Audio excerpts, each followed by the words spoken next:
Welcome, welcome, welcome to the Fierce Female Network. I'm your host, Fierce Manson, and today is Thursday, baby. Listen, it is June the 9th, 2022, 5:30 p.m. on the Central Standard Time Zone and 6:30 p.m. on the Eastern Standard Time Zone. Y'all know what I'm going to say. The Eastern Standard Time Zone is the time zone that rocks my socks off, honey. And you know I got to push it up to the ATL, to my home team. I must give a shout-out to my home team, Fierce Nation International. Now listen, Fierce Nation International is based in New Orleans, the UK, Germany, East and West Africa. I do have members in India. My honorary member is Karan. But Toddy, now listen. This show is being brought to you by Gumba Rum, GumbaRum.com. It's GUBBARUM, GumbaRum.com. We do have two different Gumba Rum flavors. One is infused with vanilla and one is infused with coconut. The vanilla is Gumba Rum Gold. The silver is Gumba Rum Silver infused with coconut. Now listen. The CEO of Gumba Rum is Steve Gum. Now listen, y'all. Y'all know I've been crying all last week because Steve is not here with me. So listen, I'm running the show. Steve is gone. Y'all know where Steve is at. I've been telling y'all Steve is in New Orleans, Louisiana. Now that's God even truth. He's there today. He will be there until June the 12th. You all know the expo is going on, New Orleans Wine and Food Expo. Now, that man just, I tell you, I don't know what to do with that man. I don't know what. He just left me. He didn't say take the show on the road. He just, packed all his stuff up and say, Fear, I'm going down to New Orleans to the expo. So, y'all, he's at the Wine and Food Expo. He's sucking down crawfish, and I'm telling you, drinking and everything. But listen, y'all know I like to entertain. Y'all know Mama. Mama likes to entertain. Now, listen. The Wine and Food Expo is going on today through June the 12th.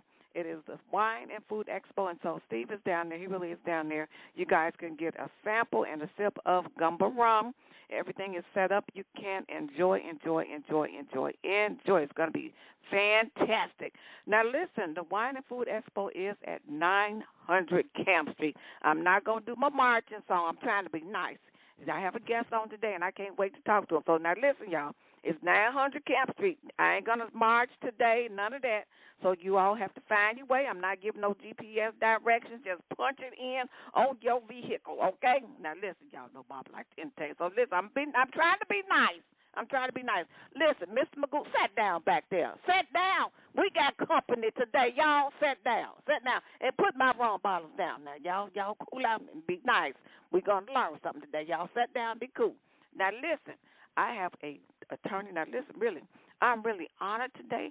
Now, listen, I'm going to tell y'all a little backstory. I met a gentleman. He's an attorney. His name is Garrick A. I hope I pronounced his last name correctly, Farria, Faria. Now, listen, I was really honored. I said, oh, my goodness, he's a full-time practicing attorney and a self-published author. Listen, y'all, now he's on the show with us today. Y'all be nice. Y'all be nice in the chat room. Don't cut up. We ain't having no monkey shine in the chat room, so y'all be nice today. We have a really nice guest, and I cannot wait to find out what is going on. Now, listen, he's a author. He has a book. Hi, Garrett. How are you doing? Hey, how's everybody doing out there? Hopefully everybody's doing all right. And shout out to Brother Steve in my hometown of New Orleans, Louisiana. That's what's happening. Oh, well, thank you. So you were born and raised in New Orleans? So I was born in New Orleans, moved up to Cincinnati as a young man, but I would always, come back home as often as I could. Both my parents from New Orleans, so family would either come up to hang out with us for the summers, or me and my brother, and eventually my little sister, when she came along, would go home and spend time. And then I moved there after graduate school, and then moved back right in time for Hurricane Katrina for work. So always been close to the city. That's my city. And I'm excited about being here to talk a little bit about it today, for sure. Yes, and I do want to find out about the work that you published. And so the book, it's Beaucoup New Orleans, correct? Yes, ma'am. Okay. That's my third self-published book. Yes, ma'am. Oh, okay. It's your third self-published. And so this one is 18 poems. Yeah. So it's actually a 540 page book full of short stories, a couple of plays, some essays, and they had 18 poems in it. And so then I took the 18 poems and connected with a brother who helped produce some tracks for me. And now that spoken word album is available wherever you can get music downloaded: Spotify, YouTube, Apple Music, iTunes, all of those places. Yes, ma'am. Okay. All right. Now tell me a little bit about the book. So different individuals that's listening in. We do have a lot of listeners that do listen in internationally. We do have guys that join me every single day from the UK, the Netherlands, and Germany. And so for those that's listening in, and we do have listeners from India. So if you can kind of explain to them about the book, the setting, and, you know, the history of the book and why you wrote the book. Yes, ma'am. So, in a nutshell, you know, I like to think of this as an exploration of Black life in New Orleans across time and space, from what we would call and what I would call a fiercely Africana perspective, right? I mean, you can't really talk about Black life in New Orleans and not make direct connections to the African culture that we experienced on the continent, and some of that African culture that has survived once we got over here, in terms of music, in terms of food, in terms of how we talk and what we talk about sometimes, and how we commune with each other and vibe and click with each other. And so, like I said, this was the third book. The first book was it's called American Terrorism. That's a brief history of the lynching of Black folks in the United States. And that book was heavy, right? Talking about those generational butt kickings that we took, and how the laws either contributed to that or, you know, was supposed to be set up to kind of stop some of that stuff, but really didn't. That was tough. And then my second book is a deep dive of Cheikh Anta Diop's African Origins of Civilization, and that was equally tough, right? That was, you got to be razor sharp when you're dealing with Cheikh Anta Diop and any of his ideas. And so this book was a joy, right? This was, I got to let my hair down, got to let my beard down, got to clown a little bit. And it got sparked off by a pretty interesting story. But I'm in the midst of a creative explosion, I guess you could say. And, you know, this book was a joy to write. I like to think I wrote it in conjunction with our ancestors. They were over my shoulder and, you know, in my head and my heart and my soul. And they helped me put all of these stories together. Again, different ways: essays, short stories, poems, a couple of plays, and then the putting the spoken word album together was the next logical step. And I'm looking at doing some other stuff with some of the stories in this book before I move on to my next book. Okay. So the book that we're focusing on today, is it the 18 poems, the one that we're focusing on today? I do have a little piece of information that I'm going to play for the audience a little bit later. I have Saratoga, and so I'm going to play that one a little bit so they can get to hear your work and they can get up close and personal listen to it. Saratoga Street. Yes, ma'am. So 1208 Saratoga Street is really just a rendition. So, like I said, I got a bachelor's degree in African American and African Studies from Temple University. I got a master's degree in African American and African Studies from The Ohio State University back in the 90s. Eventually went to law school, and kind of talk about that in some of the work in Beaucoup New Orleans. And so the 1208 Saratoga Street is a bit of a history lesson, right? It's a historical retelling of the race massacre in New Orleans in 1900 in the saga of Robert Charles, and kind of how all of that went down. A lot of people may not be familiar with it. Those who read Ida B. Wells Barnett's Mob Rule in New Orleans, and those who may have heard about the story, this is just a historical retelling of that. So you'll find some history throughout these poems on the spoken word album, and certainly throughout the book. You'll find some humorous stuff. You'll find some interesting stuff, a lot of memoir, some historical stuff, but that's how the book itself, Beaucoup New Orleans, is set up. And the poems are just a reflection of that. Okay. So now you went over that a little quick. And so now tell me a little bit. Yeah, you went over there a little bit quick. And so I do really enjoy Black history, and I want to absorb the information that you're giving out. And so when it comes to New Orleans, you said a lot. So I kind of want to dissect a little bit And so you being the Yes, teacher ma'am. that you are, I'm going to be the student because I'm learning as well. I'm going to be the student. And so, Yes, yeah, so ma'am. I'm looking at this as, to me, we're having a history lesson or a history class because it's about African American history. And so, Yes, and you're ma'am. talking about the black life in New Orleans. Now, listen, let me tell you something. My Mm-hmm. husband was born and raised in Louisiana, and so whenever there's a Nice. discussion about Louisiana, yeah.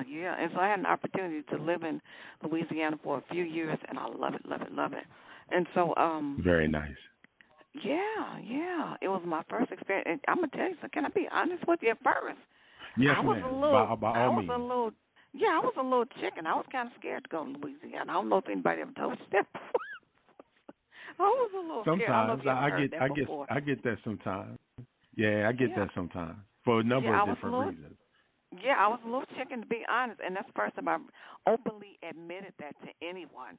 So, and my husband, like I said, was born and raised in Louisiana, and his family has a lot of property in Louisiana, a lot of air property, and still do have a lot of property down Nice. there. And so, Nice.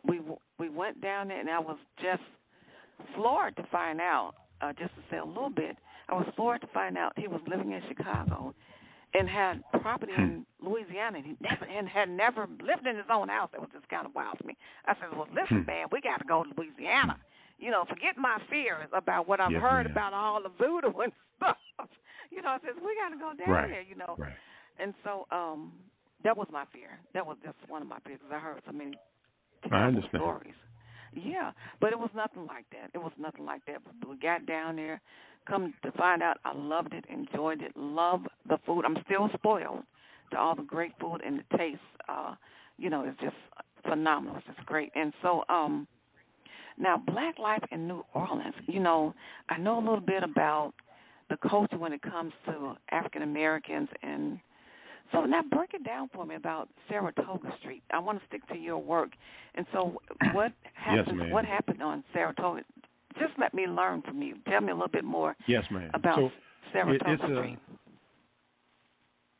Mm-hmm. Yes, ma'am. So it's a familiar story, right? It's a brother named Robert Charles, who was originally from Mississippi, and got into a gunfight over there. Came to New Orleans to get away from all of that.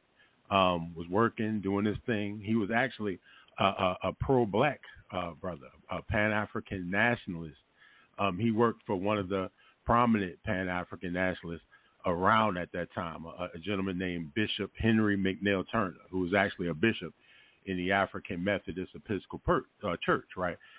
Bishop Turner had a newspaper, and Robert Charles made his one of his side hustles was selling that newspaper. At any rate, him and his buddy went to go visit some ladies, and the neighborhood or folks in the neighborhood called the police.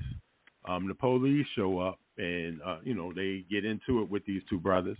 And Robert Charles was, like I said, he was a Pan-African nationalist. He was already on the run from a gunfight, and he wasn't about to get George Floyd, right? So let me back up a little bit. This all went down between July 26th, July 27th, and it kind of wrapped up by July 28th, 1900.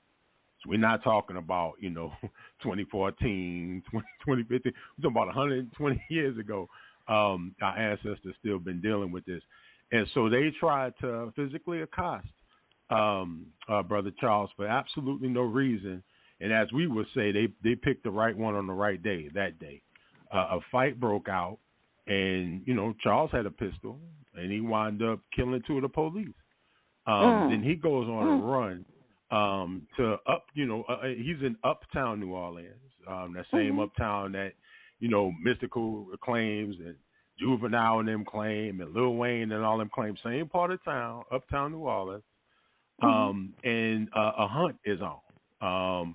And kind of like, the story of the brother who was in the Marines, and, he kind of went off into the woods. They tried to blow him up into being, this was a recent story. I'm trying to remember the brother's name. It's slipping my tongue at the moment, but this is a familiar story. So kind of like that brother they did a couple of years ago, Christopher Dorner, I think was his name.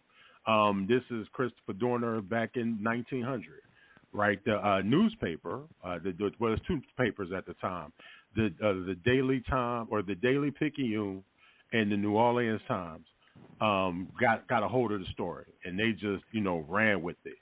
And this brother went, from being a brother defending himself, right, against police brutality, to being, basically Dedan Kamathi and the Mau Mau, or any other Nat Turner, 1900 Nat Turner, 1900 Denmark Beasley, or somebody like that. And then he wound up killing 3 more white folks before it was all said and done. That came, they were trying to bum rush him, trying to shoot him, trying to kill him. The mayor had ordered a militia to hunt this brother down, called them special police. These weren't even trained police. These were just, white folks that was on the hunt. And he eventually held up at a yellow house that was located at 1208 Saratoga Street. So that's why the poem had gotten that name. And they eventually burned him out. And he died, with his rifle in his hand. But they went left, right? And by they, I mean the white nationalists that were on the hunt for him. At one point in time when they popped him like once or twice, and then they surrounded him, his dead body inside the house. They shot up all of the bullets they had in whatever guns they had. Then they dragged the dead body outside and made a mockery of it. They kind of paraded it around, just like they did in another ancestor in the book. I didn't get a poem about this particular ancestor, who was his name was Squire Bras Coupé. They had Squire's dead body sitting up at Jackson Square. So if y'all ever go to Cafe Du Monde, y'all go to Jackson Brewery, y'all go to St. Louis Cathedral, right there they had another dead African's body posted up. But that was back in the 1830s. So you jump 70 years later to 1900, they did the exact same thing to Robert Charles. Didn't put him up on a pike and didn't chop his head off and that kind of thing, but they shot up his body. And the white folks weren't satisfied with that. And so they went around the rest of the city just snatching up black folks, beating the heck out of some, killing other ones, burning black folks' houses, destroying property. I mean, it really was a race massacre. So again, this happened July 26th. July 27th, it kind of died down by July 28th. And then a couple of weeks later, the black folks who were around and survived had called Ida B. Wells. She was a journalist, right? Hopefully y'all can look her up. A lot of the work she did around was highlighting lynchings and race massacres at the turn of the 20th century, 1899, 1900, 1901. She came to New Orleans to run an investigation, and she published her findings in Mob Rule in New Orleans as a pamphlet. You can still easily get a copy of that to read up on it. And there are a couple of books about Robert Charles, one called The Ballad of Robert Charles and one called Carnival of Fury. I can reach over and pull those books off my shelf. Probably should have had them closer to me, but that's essentially that story. And so I walked through it, giving some details about it, some history about it. A lot of folks, come to New Orleans looking for the parties, come to New Orleans looking for the bounce music, come to New Orleans to load up on Poboys and daiquiris and all that stuff. But our history and our culture is deep. It's rich, and it's not necessarily all fun and games. Mm-hmm. Wow. Check that out. That is something, and that is so true. That is so true. We go to New Orleans, for the party and for so many other things. But as you said, the history and the culture is really rich. So, wow, that's really something. I'm going to play a little bit of Saratoga Street. And I'm telling you, I did look on Amazon. I'm telling you, you have a lot of great reviews on your books on Amazon. Oh, thank you. You're welcome. So I'm going to play a little bit of Saratoga Street. So you guys, you heard the story of what Saratoga Street is about, and you're going to get an opportunity to take a listen right now. And so I'm going to cue this up. We're going to listen. Adios. Hey, this is Nate Garrett. Yeah, Love man. you, brother. Proud of you, man. And I appreciate you so much. man, so much I've learned from you throughout the years. And I was thinking about it as we were going over. I think when I used to teach, one of my lectures came from you. And it was no Toussaint, no purchase. Whoa. So I had to teach the Louisiana purchase. But I remember our conversation around that and around the history of New Orleans. But I know I attribute that quote to you, no Toussaint, no purchase. But let me ask you this, man. One of the things I'm most impressed with is the way that you, I guess in my estimation, kind of unboxed yourself. So I always say if you could write anything. Like you could write an essay, you could write a song, you could write a poem, you could write a play. If you're a writer, you could just write. So I was really, really impressed with the way you just stretched out, right? Yeah. So what was your decision? Was it a hard decision for you to do that? Did it come natural? Because I think sometimes you have to consider how people see you. So I know you as a heavyweight scholar. You understand what I'm saying? And sometimes if you're a poet, it doesn't really look like you're a historian. But so how did you make a decision to kind of just stretch out? And was it hard for you? No, it wasn't hard, man. I love you, brother. And like I said, if we do get a chance to talk about who shot the Lala, you hold a special place in that story, man. It wasn't hard at all because, like I said, I just was fired up, and I felt like I was in touch with the ancestors. Wait.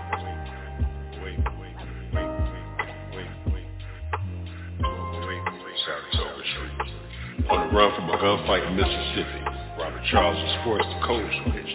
Black folk back then couldn't take no risk. When he first arrived, he stuck to his plan. He only bought his clothes from the same white man. He kept to himself. Not too many could even recognize his face. When the shit went down, his media depiction, descriptions were all over the place. But that's the way he wanted it. It needed things to take it. Because he was a Pan-Africanist. He even joined the African Immigration Society. 1887, 1888. See, if you sat Charles down and let him rap, it would be a burner, dropping gems, spitting juice. Hell, he made a living by selling the Voice of Mission for Bishop Henry McNeil Turner. This was the final call of that day. Baby Muhammad speaks. Charles studied and worked and wrote to elevate himself to help liberate his people. One day, Charles and his homeboy Leonard went to call on some ladies. They were just chilling, not acting crazy or shady. But sure enough, them boys rolled up, causing confusion with attitudes and connection. Hollered out Charles and old Leonard both fit the description. Charles was a brother, not about to get rousted. He stood his ground and didn't bow, fight. The cops started grilling. What you is doing? How long you been around here? They grabbed Leonard by the collar, tried to grab Charles by the ear. Big mistake. Charles broke the grip and grabbed that 38. Questions still abound. Who shot the first round? Well, later on, the white cops didn't flood. They said for a big black end like Charles, got him in the club. First cops both got shot. Later on, died. Charles took off as he was hit below the hip. Leonard was on and stood there like a statue, scared as shit. Other cops showed up and started sweating on Leonard. He gave up a name, Robinson was all he could say. Meanwhile, Charles made it back to the gate, wrapped up his leg, grabbed his breech-load lever action Winchester. Yeah, another 38. It wasn't for long that the search was on. As Juvenile would say 100 years later, them uptown spots been hiding, searching for Brother Charles, and went on block by block. Charles knew what it was, certainly didn't fret. He was laying low and chilling around General Taylor by Carranza. Same time, the cops started grilling the ladies, and one in particular, that one little chick, called her Virginia. She lied on Charles, whipped up some phony tears and cried on Charles. Said he was a woman beater, spit on her, and cursed her so mean. The cops took that and ran, started calling him the Black Fiend. But now the whites were set ready to put Charles' head on the shelf.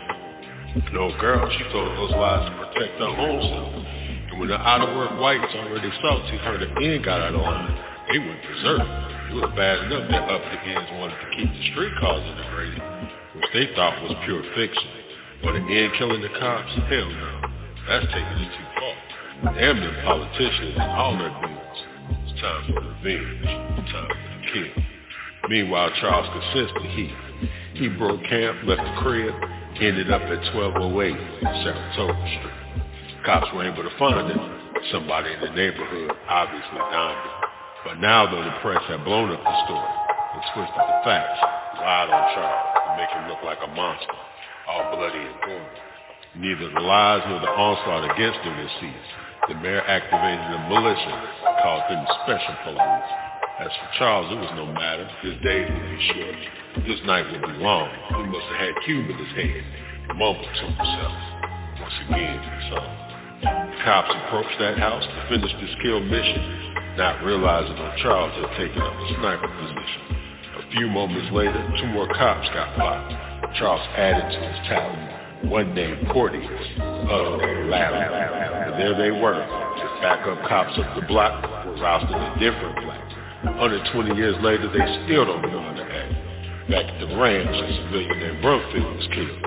Now Charles was up to 5 dead white folks. No way in hell he gets out alive. He knew that, understood that, and made a conscious decision to take as many out as he could, as cleanly as possible, with deadly precision.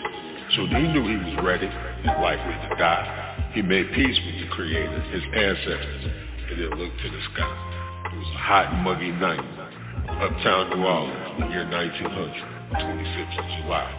The cops, the militia, the mob knew exactly where Charles was, but knew they had to find a way to knock that brother off.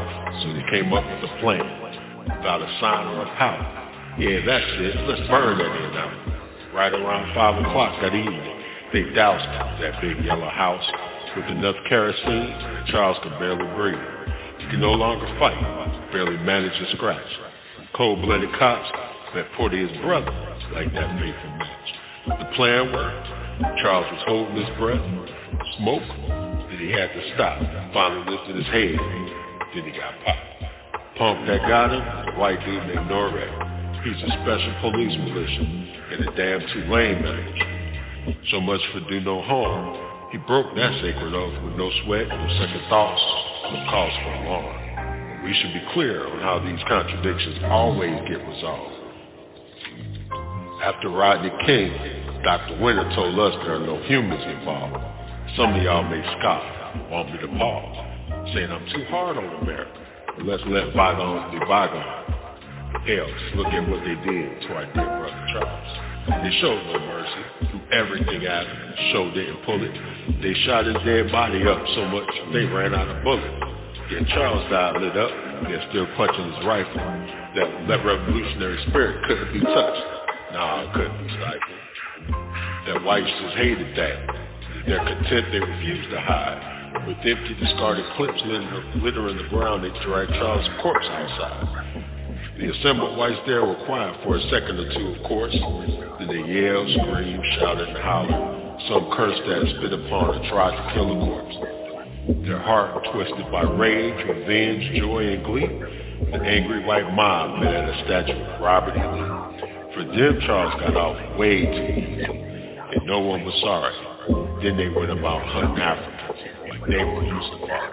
The mob felt cheesy. The carnage Charles suffered would be repeated. That unquenched revenge began to gnaw and gnaw and gnaw.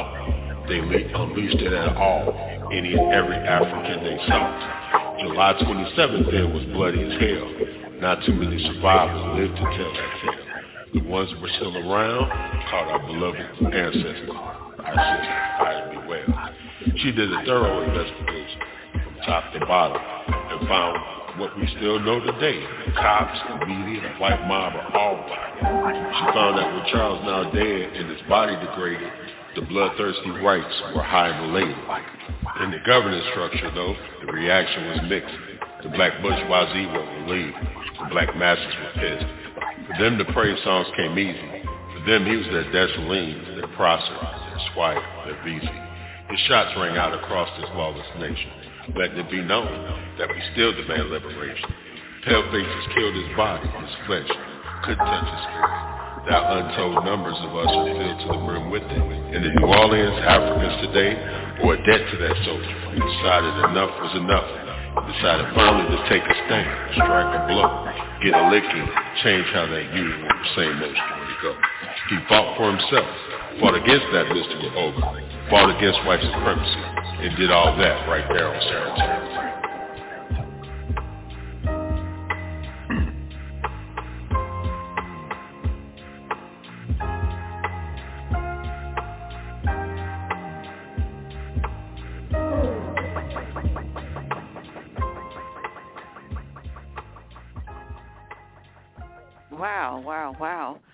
So, guys, that is Saratoga Street, Saratoga Street. I am telling you, and we're pretty much out of time. That went by very, very quickly. There was a lot of information. Yes, ma'am, it did.